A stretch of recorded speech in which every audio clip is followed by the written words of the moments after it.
Jadi ular ini adalah rajanya, tidak bisa dimakan lagi. Paham? Nah, selanjutnya ada dekomposer. Lalu siapa yang akan memakan ular? Boleh dibacakan Dianti? Bakteri dan jamur merupakan contoh dekomposer. Ketika makhluk hidup mati, tubuhnya akan membusuk dan diurai oleh dekomposer. Hasil penguraian ini akan membentuk humus dalam tanah. Humus dibutuhkan tumbuhan untuk tumbuh dan menghasilkan energi bagi makhluk hidup lain, sehingga proses makanan dimakan dalam suatu ekosistem menjadi siklus yang terus berputar. Nah, jadi siapa yang memakan ular itu? Ular itu ketika mati dia akan terus membusuk dan menjadi jamur. Jamur ini akan menjadi makanan di rumput yang tadi di awal. Paham? Iya, ada si Kevin ini. Oke, coba dibacakan oleh Sakila. Membuat rantai makanan.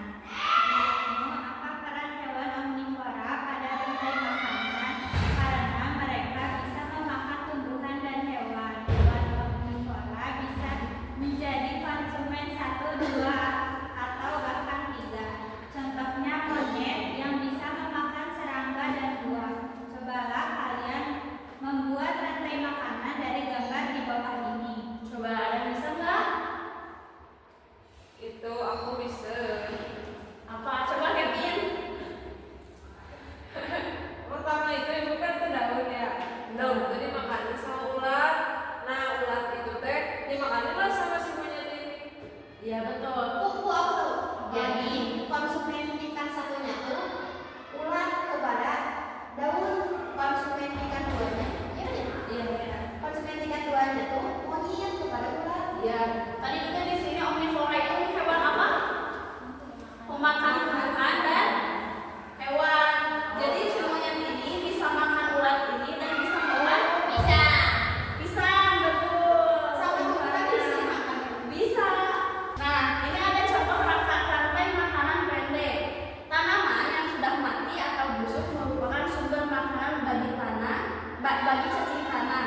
Oleh karena itu, cacing tanah juga berperan sebagai dekomposer, di mana di bawah ini merupakan contoh rantai makanan yang terjadi pada cacing tanah. Apa itu? Tanaman mati, terus Cacing tanah.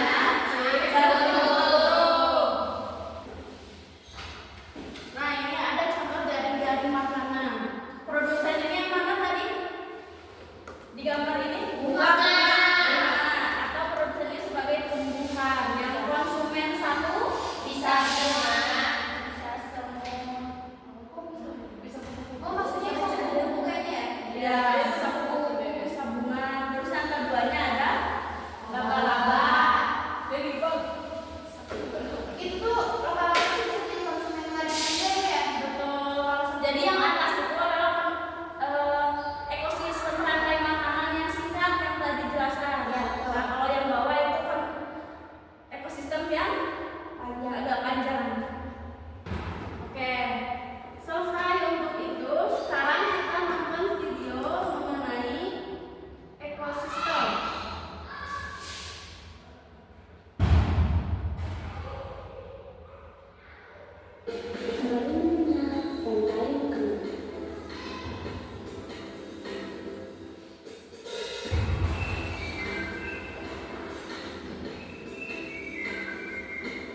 Hai, aku Migi, seekor pemilik. Aku akan mengajak kalian melihat rantai makanan. Ayo ikuti aku.